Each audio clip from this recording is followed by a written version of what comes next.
Good morning all. Paul from CamelbackTrading.org coming to you this Tuesday morning, July 22nd. We're looking at window traders and market profile of the ES and NQ. Before I forget, Powell is speaking at 8:30 Eastern time this morning, just so you know, if anybody who likes to trade pre-market.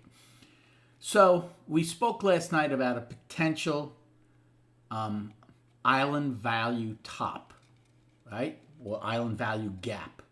So here's Friday's value high. Here's yesterday's value. And if we open below yesterday's value in ES and NQ, it would be leaving value all alone on, at the highs. Now, for an intraday trade, potentially that could be a good short. But the reason, if it does happen, I don't think it holds for any long period of time, numerous. Number one, ES has a poor high at its all-time high. Rarely holds. There's no excess. Number two, you had a 9-wide point of control that could not be lowered no matter how far you went down yesterday. Number three, both the monthly and the weekly are still very healthy. Number four, NQ has no excess at its all-time high.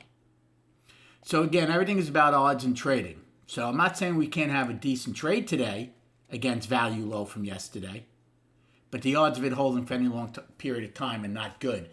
What you would want to see if you're a bear is two things. Number one, you take out yesterday's low, which puts the daily back to balance. And number two, you get the overnight low. So then maybe the odds of getting the overnight high go down tremendously, right? That's if you're a bear.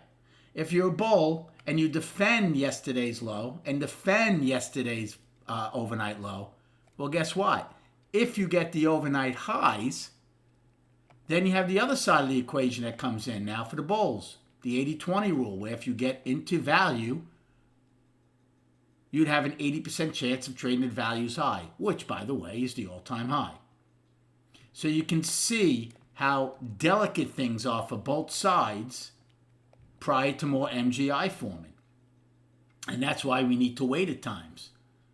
Now, the overnight right now is pretty small here in ES, okay? 17 handles. NQ, I believe, is about 100 points. So that's a little over $2, $2.50, just under 2.5. So not very large overnights as of now. So we talk about hump levels. Well, it's pretty clear early on. The bulls' hump levels are yesterday's low to defend the daily being up and the overnight low. And for the bears, it's the overnight high and then certainly the value low. And that's the same in NQ also. As far as righty's concerned, righty went out with a double distribution day, a price spike, and a price probe. However, they're still in balance, right? I'm using this as my balance low. Okay? Some people might just call it a 3-day balance. I don't have a problem with that. But the way they've been inside of this huge balance, to me, the important low would be this one of the 16th, okay, for righty.